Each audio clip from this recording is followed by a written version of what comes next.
नमस्कार दोस्तों, हम अपने आसपास में ऐसे बच्चों को देखते हैं जिनको खड़े खड़े, बैठे बैठे, खेलते खेलते या फिर बिस्तर के अंदर पेशाब करने की शिकायत रहती है।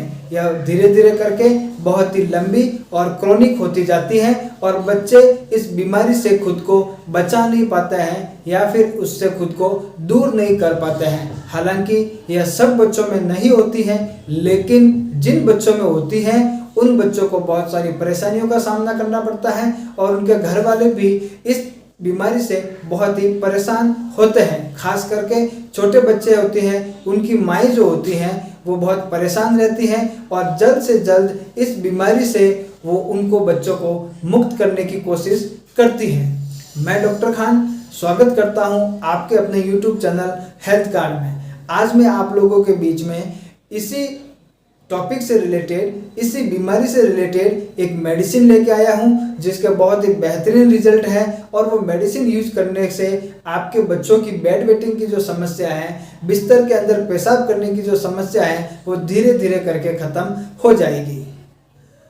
अब हमको ये जानना है कि बच्चों में ये समस्या होती तो है, लेकिन इसके पीछे के कारण क्या है, क्यों होती है यह समस्या जो बच्चों को परेशान करके रख देती है। इसके पीछे मुख्यतया 3 कारण होते हैं। पहले कारण साइकोसोमेटिक रीजंस होते हैं, जिसमें बच्चे का डर, फियर, ग्रीफ, एंजाइटी, रेज या फिर गुस्सा करना या फिर सपने, ड्रीम, ये सब कारणों की वजह से उसको बेड वेटिंग की शिकायत रहती है। तो ये सारे के सारे सिम्टम्स साइकोसोमेटिक सिम्टम्स के अंदर आते हैं। दूसरे जो सिम्टम्स होते हैं वो फंक्शनल या फिर फिजियोलॉजिकल सिम्टम्स होते हैं। यूरिनरी इंस्टिंक्चर जो होता है वो यूरिन को कंट्रोल करने का काम करता है। जनरली यूरिनरी इंस्पेक्टर की कमजोरी की वजह से, उसकी वीकनेस की वजह से बच्चों के अंदर ही पेशाब आ जाता है और बच्चे जो है वो बिस्तर के अंदर ही पेशाब करने लग जाते हैं। तो ये जो रीजन होते हैं ये फिजियोलॉजिकल रीजन होते हैं। तीसरे जो कारण होते हैं वो बहुत ही रेयर होते हैं, लेकिन होते हैं। तीसरे कारणों में आते हैं वर्म्स के इन्फेक्शन। अगर बच्चों के अंदर वर्म्स के इन्फेक्शन होते हैं उसकी वजह से भी कई बार वो बिस्तर के अंदर पेशाब करने की शिकायत से परेशान हो जाते हैं। तो ये दोस्तों तीनों तरह के सिम्टम्स आपने समझ लिए। अब हम ये समझने की कोशिश करते हैं कि तीनों के तीनों जो सिम्टम्स हैं उसको कौन सी मेडिसिन है जो तीनों तरह के सिम्टम्स को कवर करेगी और आपकी बीमारी को धीरे धीरे करके ख़त्म कर देगी। अगर आप वीडियो में नए हो, चैनल पे नए हो, तो चैनल को सब्सक्राइब करना ना भूलें और वीडियो को शेयर करिए। इससे पहले भी मैंने बहुत सारे वीडियो बहुत ही इंपॉर्टेंट मेडिसिन पे बनाए हुए हैं, वो वीडियो आप ज़रूर देखिए। अब दोस्तों चलते हैं इसकी मेडिसिन के बारे में। मेडिसिन का नाम है एन्यूकाइंड मेडिसिन। स्वाबी इंडिया की मेडिसिन है। 10 ग्राम की शीशी आती है और मेडिसिन जो है वो ग्लोब्यूल्स फॉर्म के अंदर आती है, यानी छोटी छोटी जो गोलियां होती हैं व्हाइट कलर की बारीक बारीक, जो होम्योपैथी की नॉन मेडिसिन जानी जाती हैं, जिनको बहुत सारे लोग होम्योपैथी को इसी ग्लोब्यूल्स की वजह से जानते हैं। ये होम्योपैथी की पहचान के रूप में होती हैं। उसी ग्लोब्यूल्स के फॉर्म में यह मेडिसिन पाई जाती है।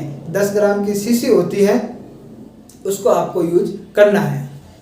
अब दोस्तों इसको यूज करने का तरीका क्या है, कैसे हम इसको यूज करेंगे। इसको यूज करने के 2 तरीके होते हैं। अगर आपकी बीमारी एक्यूट फेज में है, यानी अभी अगर आपकी बीमारी अभी की है, कुछ ही समय की आपकी बीमारी है, कुछ ही दिनों की आपकी बीमारी है, तो इस मेडिसिन को एक्यूट फेज के हिसाब से यूज करेंगे। दिन में हर 2 घंटे में 2 से 3 ग्लोब्यूल जो है वो हम बच्चों को देंगे। जैसे ही बच्चों के सिम्टम्स कम हो जाएंगे, हम धीरे धीरे करके 5-7 दिन या 10 दिन के अंदर इस दवाई को बंद कर देंगे। दूसरी कंडीशन जो होती है वो होती है क्रॉनिक कंडीशन। क्रॉनिक कंडीशन में आपकी बीमारी दिनों में नहीं होके हफ्तों या महीनों की या फिर कई सालों की बीमारी होती है, इसलिए इसको क्रॉनिक या लंबे समय की बीमारी के रूप में जानते हैं।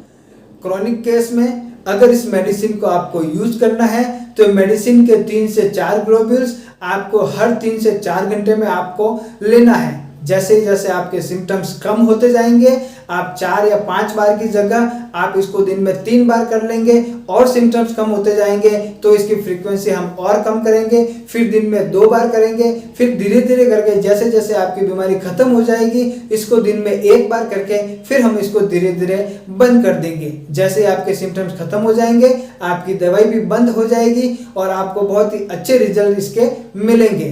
तो दोस्तों ये दवाई अगर आपको ज़रूरत है, आपके आसपास में अगर किसी को ज़रूरत है तो उनको बताइए, दवाई को यूज कीजिए। यूज करने के बाद में इसके रिजल्ट कैसे मिलते हैं आप मुझे वो मेरे कमेंट बॉक्स में बताइए। हम मिलते हैं अगले वीडियो में बहुत ही जानकारी वाले वीडियो में। तब तक के लिए नमस्कार, धन्यवाद।